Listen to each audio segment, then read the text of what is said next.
शिवाय। ओम नमो नारायण। हर हर महादेव। ब्रह्मा जी कहते हैं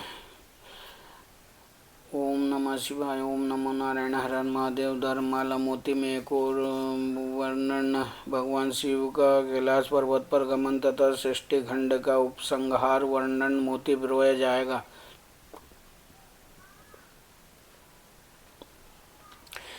ब्रह्मा जी कहते हैं नारद मुने कुबेर के तपोबल से भगवान शिव का जिस प्रकार पर्वत श्रेष्ठ कैलाश पर शुभ आगमन हुआ वो प्रसंग सुनो। कुबेर को वर देने वाले विश्वेश्वर शिव जब उन्हें निधिपति होने का वर देकर अपने उत्तम स्थान को चले गए तब उन्होंने मन ही मन इस प्रकार विचार किया, ब्रह्मा जी के ललाट से जिनका प्रादुर्भाव हुआ है तथा जो प्रलय का कार्य संभालते हैं वे रुद्र मेरे पूर्ण स्वरूप है, अतः उन्हीं के रूप में मैं गोयों को निवास स्थान कैलाश पर्वत को जाऊंगा। उन्हीं के रूप में मैं कुबेर का मित्र बनकर उसी पर्वत पर विलासपूर्वक रहूंगा और बड़ा भारी तप करूंगा।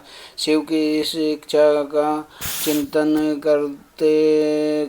चिंतन करके उन रुद्रदेव ने कैलाश जाने के लिए उत्सुक डमरू बजाए। डमरू की वो धुनी जो उत्साह बढ़ाने वाली थी तीनों लोकों में व्याप्त हो गई, जो उसका विचित्र एवं गंभीर शब्द आह्वान की गति से युक्त था, अर्थात सुनने वालों को उनके पास आने के लिए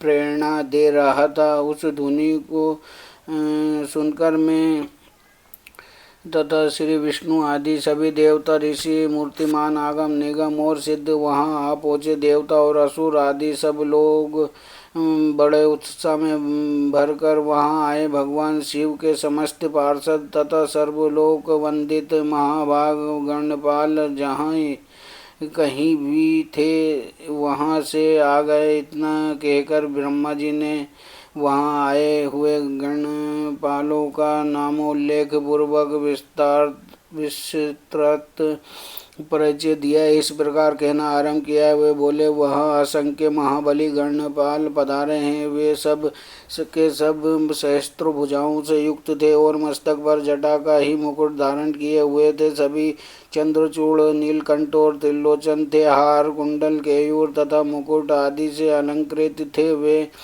मेरे श्री विष्णु के तथा इंद्र के समान तेजस्वी जान पड़ते थे। अणिमा आदि आठों सिद्धियों से घिरे थे तथा करोड़ों सूर्य के समान उद्भासित हो रहे थे। उस समय भगवान शिव ने विश्वकर्मा को उस पर्वत पर निवास स्थान बनाने की आज्ञा दी।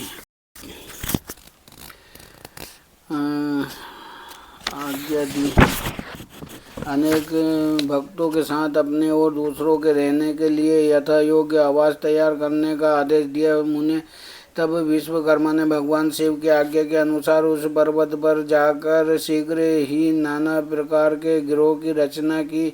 फिर श्री हरि की प्रार्थना से कुबेर पर अनुग्रह करके भगवान शिव सानंद कैलाश पर्वत पर गए। उत्तम मुहूर्त में अपने स्थान में प्रवेश करके भक्त वत्सल परमेश्वर शिव ने सबको प्रेम दान दे सनात किया। इसके बाद आनंद से भरे हुए श्री विष्णु आदि समस्त देवताओं मुनियों और सिद्धों ने शिव का प्रसन्नतापूर्वक अभिषेक किया।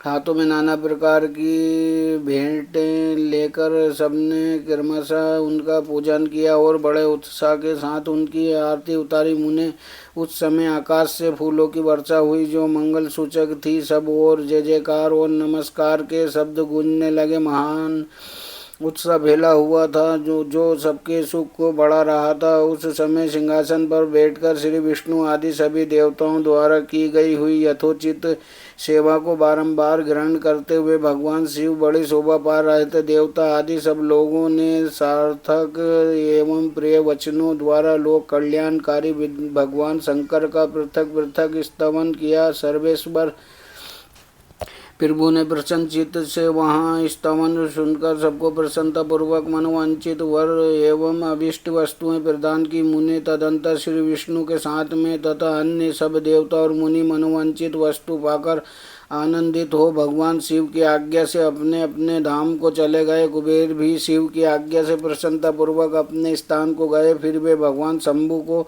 सर्वथा स्वतंत्र है, योग परायण एवं ध्यान तत्पर हो पर्वत प्रवर कैलाश पर रहने लगे।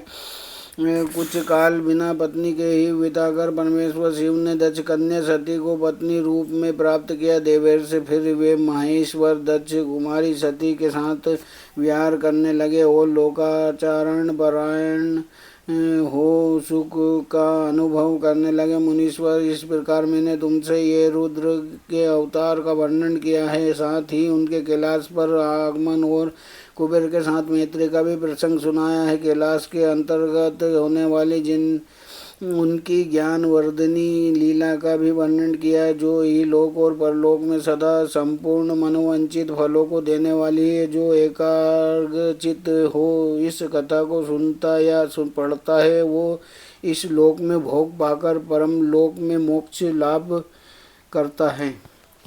ओम नमः शिवाय। ओम नमो नारायण। हर हर महादेव। ओम।